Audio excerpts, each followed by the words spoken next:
오늘 우리는 함께 봉독한 사도행전 23장 11절 이하에 있는 말씀 속에서 하나님의 보호하심이라는 제목으로 함께 말씀을 나누고자 합니다.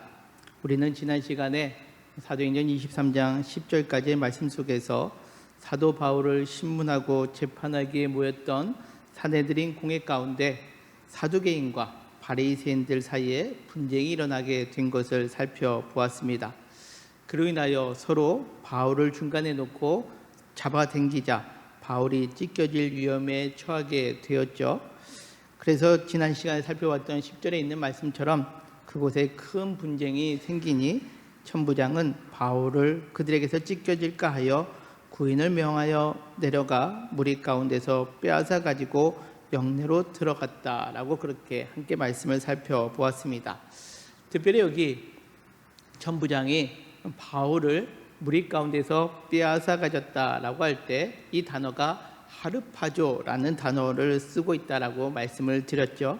이 하르파조, 이 천부장이 그들 가운데서 빼앗은 것처럼 보여지지만 실상은 하나님께서 그들을 빼앗아서 가는 장면, 이것을 하르파조, 또 하나님께서 그 백성을 하늘로 끌려 올려가는 것, 이것이 하르파조라고 말씀을 드렸는데 오늘 우리가 함께 묵독한 이 말씀 가운데 하나님께서 바울을 보호하시기 위하여 이 하르파조 하셨던 빼앗아 가지고 이제 있게 하신 그 장면 속에서 하나님의 보호하심이 어떻게 진행되는지 그것을 오늘 말씀 속에서 함께 살펴보고자 합니다.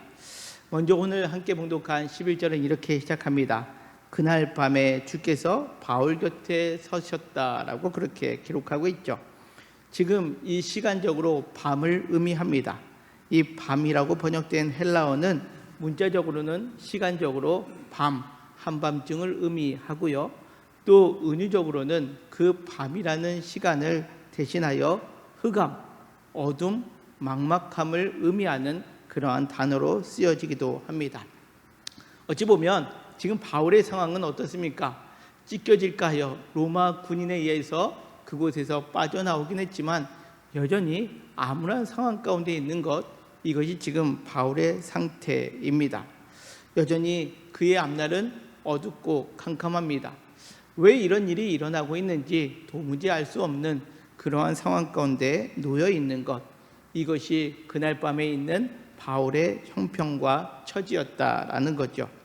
이러한 바울에게 그날 밤에 주님께서 찾아오셨는데 오늘 성경은 이렇게 표현하고 있습니다. 주께서 바울 곁에 서서라고 그렇게 표현되고 있습니다. 이 바울 곁에 서셨다라는 것은요, 헬라어로 에피스테미라는 단어를 쓰는데요. 이 에피라는 단어는요, 매우 가까운 거리를 뜻합니다. 그리고 시스테미라는 단어는 바로 멈추어 서 있다라는 뜻을 가지고 있습니다. 따라서 이 곁에 서서라고 번역되어 있는 에피스테미는 바로 곁에 서서 꼼짝하지 않고 서 있는 상태를 의미합니다. 이것은 군대 용어로서요, 군인이 깨어서 보초를 서고 있는 상태. 군대를 다녀오시는 분들은 알겠지만 군인들은 보초에 서서 그 자리에 움직이지 않고 서 있는 상태, 그 상태가 바로 오늘 성경에 나와 있는 곁에 서 있는 상태, 헬라어로 에피스테미 상태임을 의미합니다. 다시 말해 바울이 그 밤에 암울하고 캄캄하고 그 모든 상황이 앞날이 보이지 않는 그러한 감옥 가운데 있을 때에 홀로 있었던 것이 아니라 바로 주님께서 바로 옆에 곁에 움직이지 않고 함께하여 주셨음을 의미합니다. 특별히 이것이 오늘 바울에게 나타나고 있는 하나님께서 함께해 주시는 보호하심의 은혜를 오늘 성경은 우리에게 보여주고 있는데요. 사실 우리는 이렇게 생각합니다. 주님이 곁에 계시면 이제 다 끝났구나. 이 고난은 끝났고 고생은 끝났고 이제는 우리의 앞날에 밝은 빛이 비춰지고 이제는 아무런 문제없는 삶을 살겠거니 생각을 합니다. 그러나 주님이 곁에 서 있는 것과 내가 원하는 방향의 삶의 모습과는 좀 차이가 있다라는 거죠. 오늘 본문 11절을 다시 보면 성경은 이렇게 말씀합니다. 주께서 바울 곁에 서 계시는데 그에게 이렇게 말씀합니다.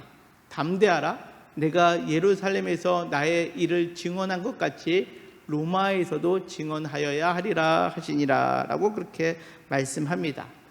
이것은 예루살렘에서 지금 앞날이 캄캄한 가운데 있으니까 너를 로마로 보내줄게 라고 생각할 수도 있겠지만, 우리가 잘 알듯이 바울의 인생은 이 예루살렘에서 지금 사람들에 의해서 캄캄하고 암울하고 어두운 삶을 살아가고 있는 것뿐만 아니라 로마에 가서도 복음을 증거하다 보니, 사명을 감당하다 보니 그의 앞은 캄캄할 수 있는 상황임을 의미하고 있습니다. 따라서 이 바울에게 지금 주님께서 곁에 서서 하시는 것은 무엇입니까? 그를 약올리거나 그를 조롱하는 게 아니죠. 오늘 본문에 나와 있는 주님께서 바울 곁에 서서 하시는 말씀은 그의 인생 가운데 여전히 어렵고 힘든 순간 가운데 있다 한다 할지라도 주님께서 그 곁에서 심을 복도와 주시는 것을 의미합니다. 그러기에 오늘 성경은 말씀합니다. 담대하라 라고 먼저 말씀하고 계시다라는 거죠. 그렇다면 바울로 하여금 담대하라 라고 하는 이유는 무엇일까요?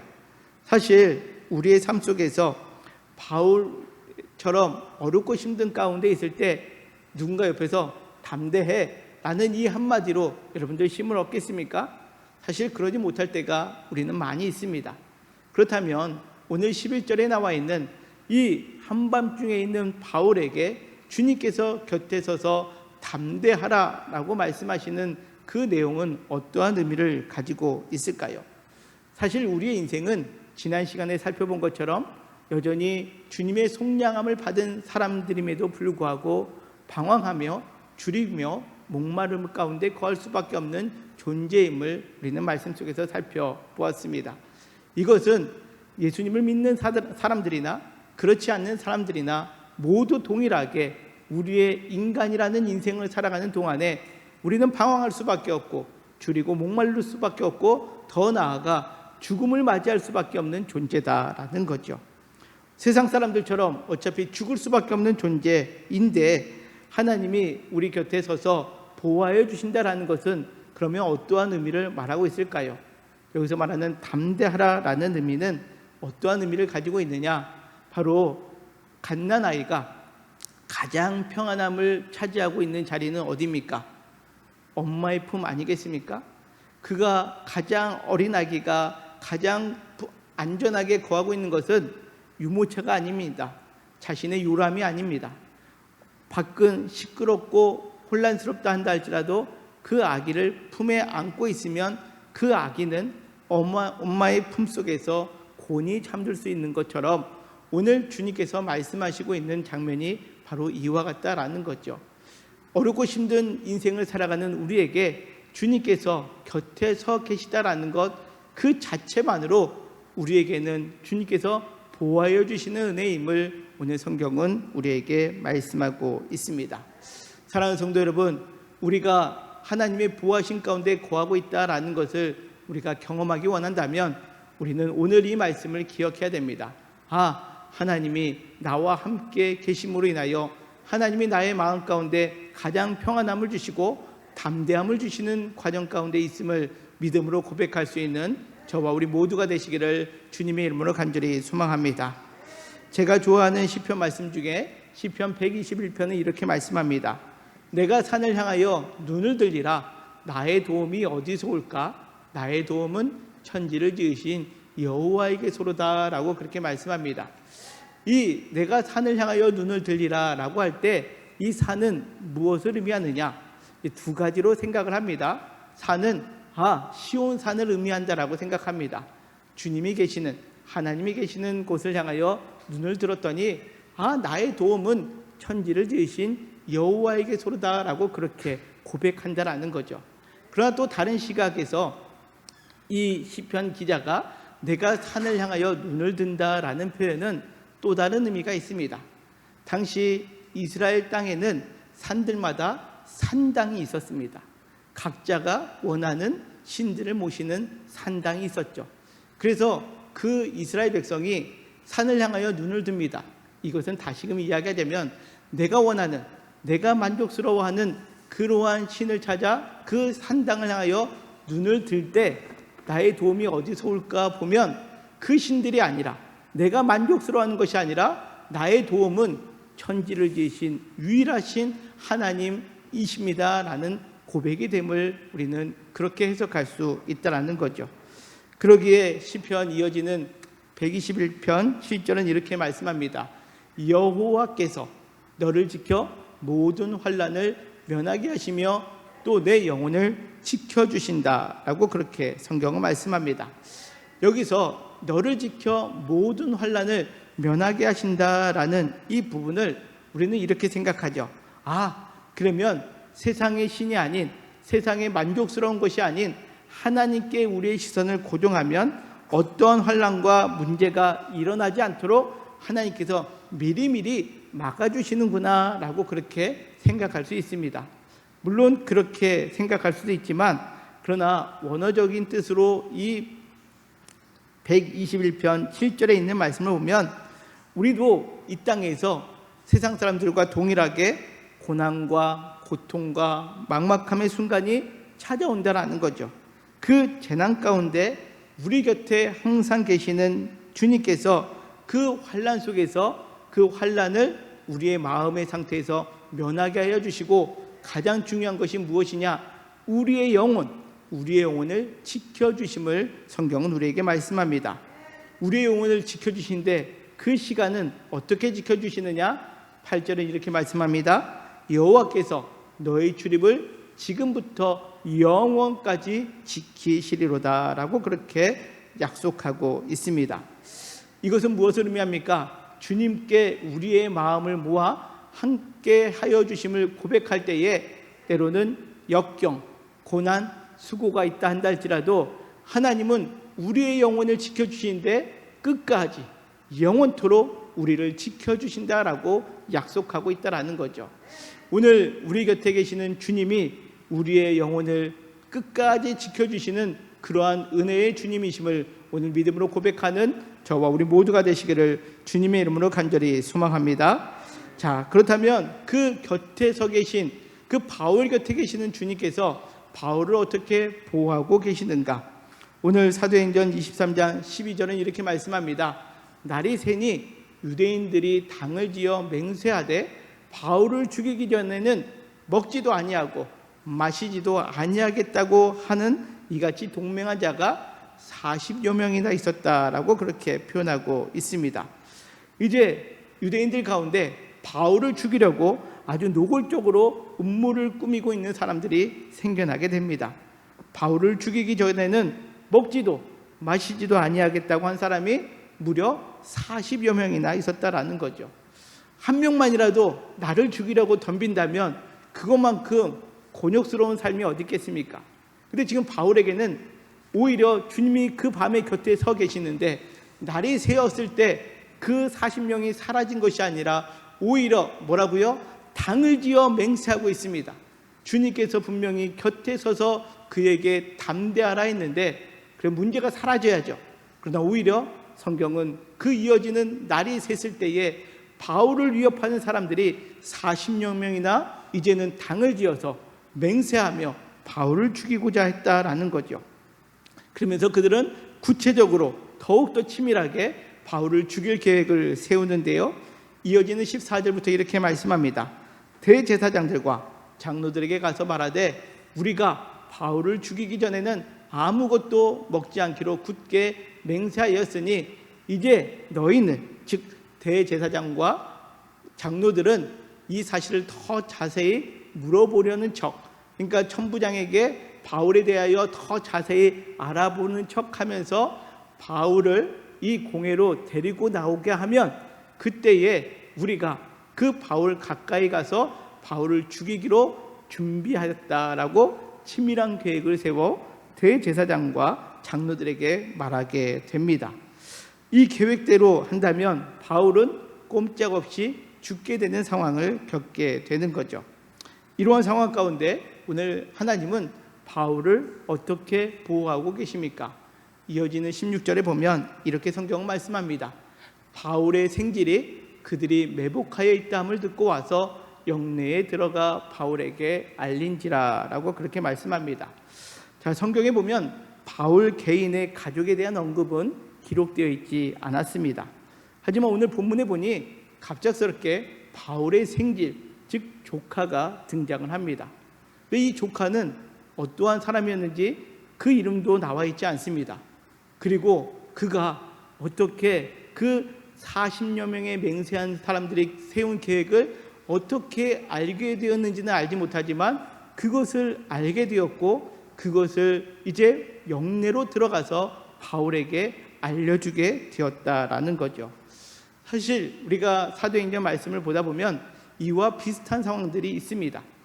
사도행전 9장에도 보면 다메섹에서 바울이 예수님을 만난 후에 바울이 예수님을 그리스도라 증언하게 될 때 다메섹에 사는 유대인들이 바울을 죽이려고 공모할 때 그 계교가 바울에게 알려지게 되고 바울은 이제 그 성벽에 광주리를 타고 내려와 그 성을 벗어난 적이 있기도 합니다. 이처럼 이 상황 속을 한번 생각해 보십시오. 그동안 기록되어지도 않는 이름도 알 수 없는 그 바울의 생질이 나타나서 사람들이 음모를 꾸몄습니다. 공개했겠습니까? 아니요. 자기들만 은밀하게 세운 그 계획을 어떻게 알게 되었고 그 상황을 바울에게 전달하고 있는 상황을 오늘 성경은 우리에게 보여주고 있습니다. 이처럼 하나님께서 바울을 보호하여 주실 때 어떠한 과정을 오늘 성경은 우리에게 보여주고 있습니까? 그동안 뜻하지 않는 그 사람을 만나게 하여 주시고 그 만남 속에 하나님은 하나님의 사람을 보호하여 주고 계심을 오늘 성경은 우리에게 말씀하고 있습니다.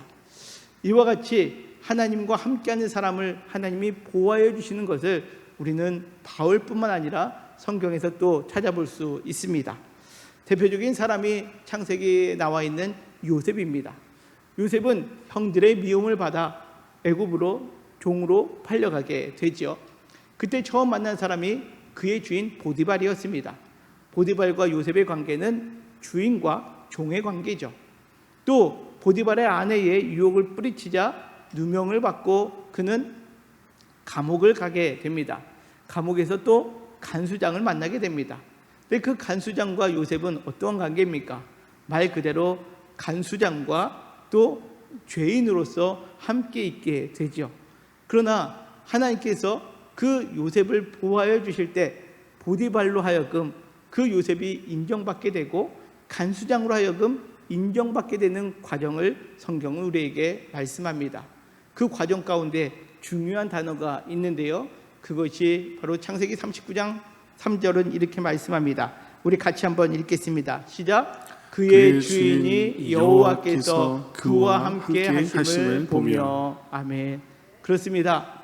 바울 곁에 서서 계셨던 주님처럼 요셉 곁에 누가 계시다고요?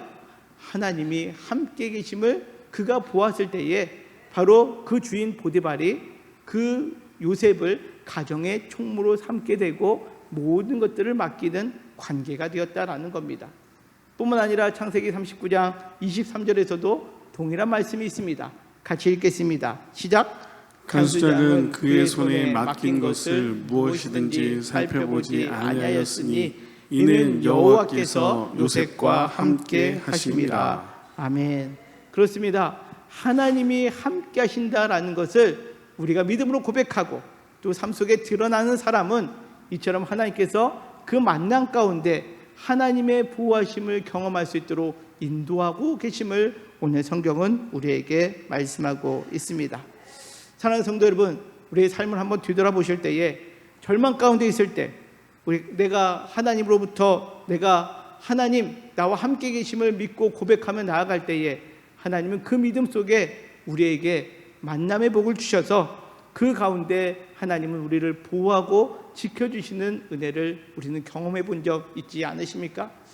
우리의 인생 가운데 오늘 이 말씀을 다시 한번 깊이 깨닫고 묵상하심으로 인하여 언제나 하나님의 보호하심을 구하기 위하여 하나님이 내 곁에 계심을 믿음으로 고백하시고 그 안에서 이루어지는 만남 속에 하나님의 보호하심을 더 많이 누릴 수 있는 우리 모든 성도님들 되시기를 주님의 이름으로 간절히 소망합니다.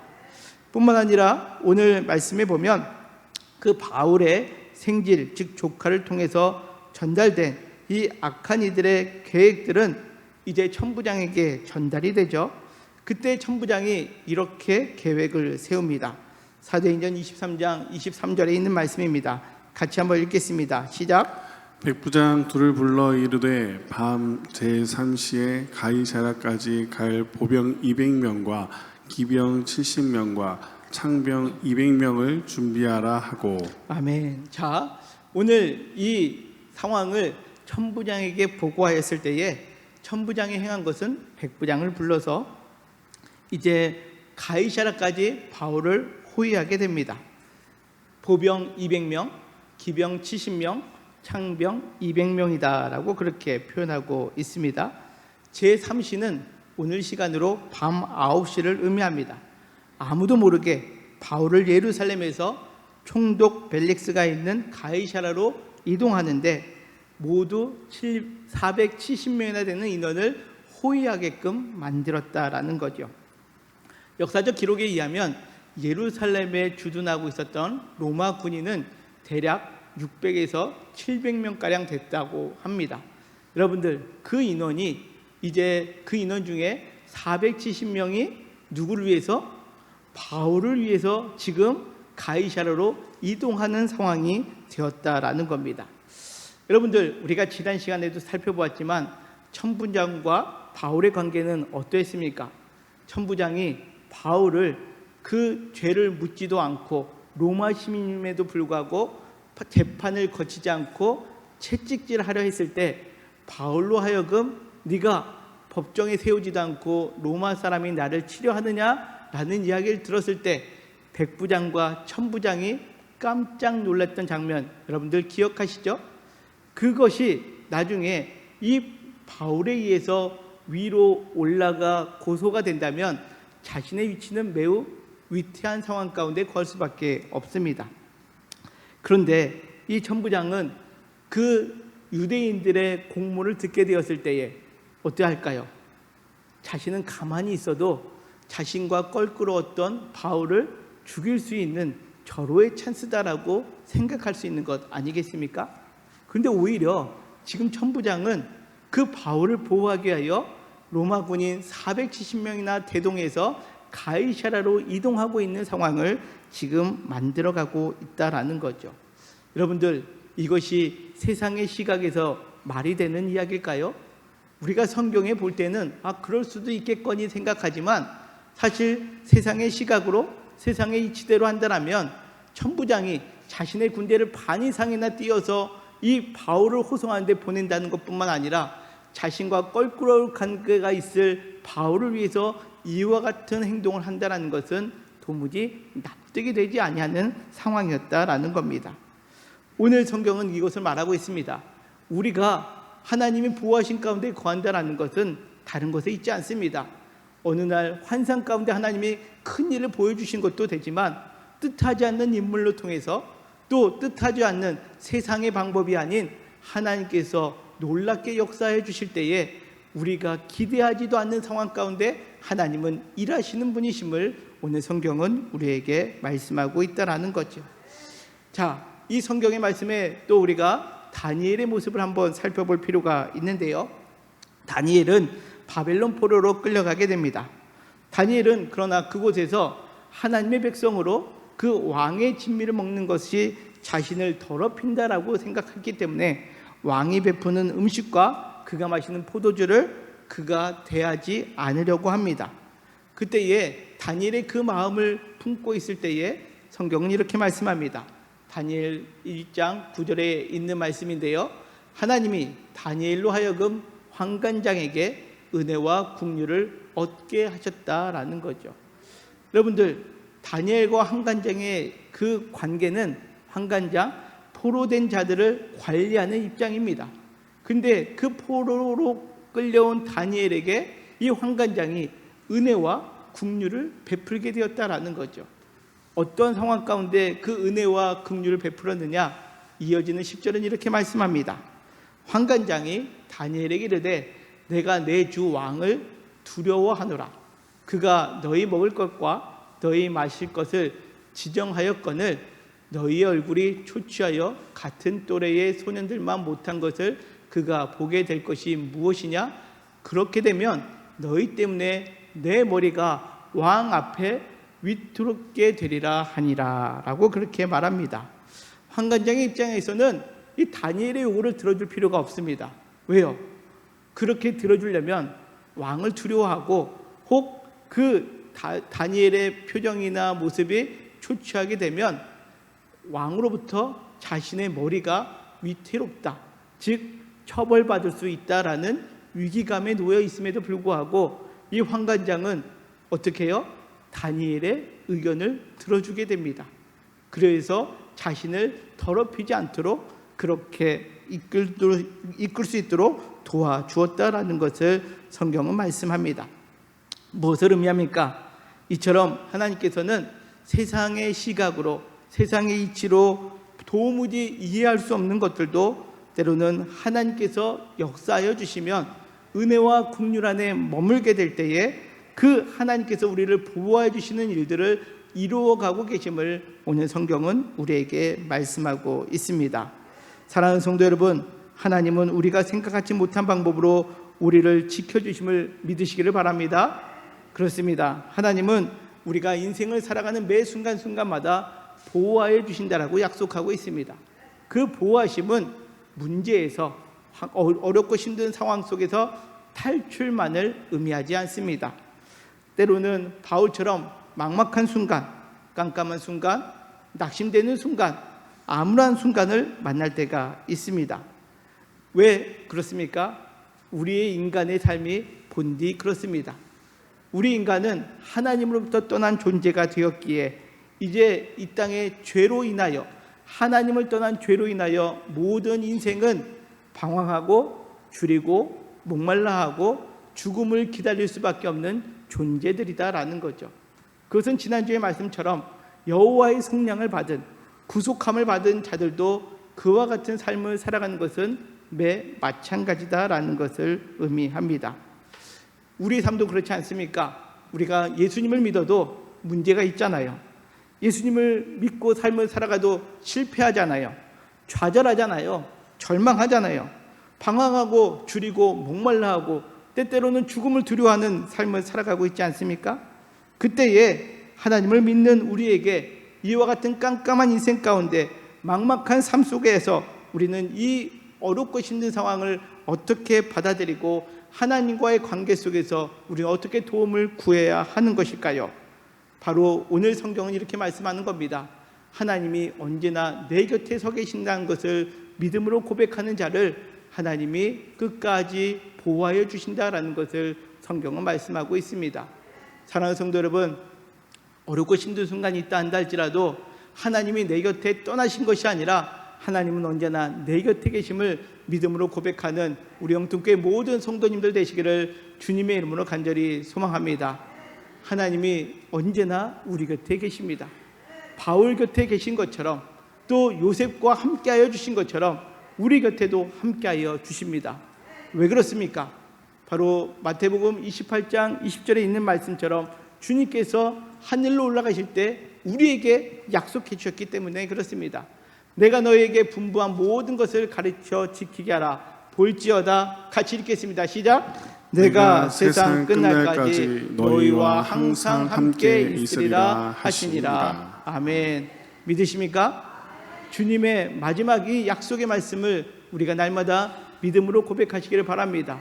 어렵고 힘든 순간이 있다 한다 할지라도 주님이 항상 내 곁에 나와 함께하여 주시는 분이심을 날마다 믿음 안에 고백하시며 하나님의 보호하신 가운데 거하는 우리 영통교회 모든 성도님들 되시기를 주님의 이름으로 간절히 축원합니다.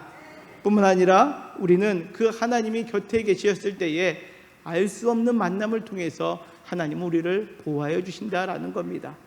그렇습니다. 나 홀로 하나님이 내 곁에 계셔서 나를 보호하여 주시는 것뿐만 아니라 오늘 성경에 나와 있는 것처럼 어디서 나왔는지 알지 못하는 그 바울의 생지를 통해서 또 천부장을 통해서 하나님은 바울을 보호하여 주신 것처럼 우리도 우리의 삶 속에 이루어지는 만남 속에 하나님은 우리를 보호하고 계심을 오늘 성경을 통하여 우리는 믿음으로 고백할 수 있어야 합니다.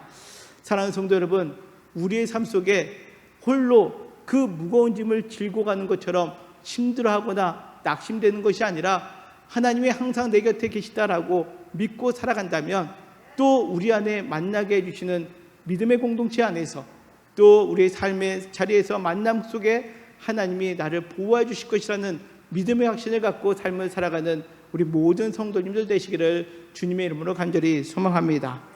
뿐만 아니라 하나님의 보호하심은 그 천부장이 이 바울에게 행한 것처럼 세상의 방법적인 것이 아닌 하나님의 놀라운 방법으로 하나님은 우리를 보호하여 주신다라는 겁니다. 오늘 천부장이 바울을 살리고자 부단히 했으며 자신의 권한을 총동원하여 바울을 보호하였던 것, 여러분들 이것을 여러분들 기억하시며 하나님께서 나를 보호해 주실 때 이와 같은 놀라운 일을 행하실 수 있는 분이 하나님이시고 또 다니엘에게 베풀어 주셨던 것처럼 은혜와 긍휼이 그 환관장에게 베풀 때에 자기의 목이 달아날 순간이다 한다 할지라도 다니엘에게 도움이 되었던 것을 여러분들 기억하시며 우리가 항상 하나님과 함께 계시며 그 만남 가운데 또 행하시는 하나님의 놀라운 역사 가운데 우리가 보호받을 수 있음을 믿음으로 고백하는 우리 모두가 되시기를 주님의 이름으로 간절히 소망합니다. 자, 그렇다면 우리가 이것을 잊지 않기 위하여 행할 것이 있습니다. 그것은 바로 기도입니다. 시편 40편 1절은 이렇게 말씀합니다. 같이 한번 읽겠습니다. 시작. 내가 여호와를 기다리고 기다렸더니 귀를 기울이사 나의 부르짖음을 들으셨도다. 아멘. 자, 우리가 하나님의 보호하심을 기다리는 중에 행할 것은 바로 하나님께 부르짖어 기도하는 것이다 라는 거죠. 왜 그렇습니까? 우리는 육적인 존재이기 때문에 지금 내 곁에 계신 주님이 보이지 않을 때가 있습니다. 그것을 보기 위하여 우리는 기도해야 하는 겁니다. 지금 내 곁에 계시는 주님을 우리는 만나기 위하여 그 주님과 함께하기 위하여 그 주님의 보호하심을 구하기 위하여 우리는 기도하는 삶을 살아가야 함을 시편은 고백하고 있습니다. 그때에 어떠한 일들이 벌어집니까? 2절은 이렇게 고백합니다. 나를 기가 막힐 웅덩이와 수렁에서 끌어올려 주시고 내 발을 반석 위에 두사 내 걸음을 견고하게 하셨도다. 아멘. 이 믿음의 고백이 저와 우리 모두의 고백이 되시기를 주님의 이름으로 간절히 소망합니다. 그것 또한 기가 막힐 웅덩이에 빠져있다 한다 할지라도 하나님이 우리를 도와주신다, 보호해 주신다는 그 확신 가운데 거하면 하나님은 그 기가 막힐 웅덩이에서도 우리를 건져내어 주시고 도저히 빠져나올 수 없는 수렁에서도 우리를 끌려 올려주심으로 인하여 우리의 발을 굳건한 반석 위에 세워주실 것을 믿으시기를 바랍니다. 그럴 때에 우리의 고백은 이와 같을 수 있습니다.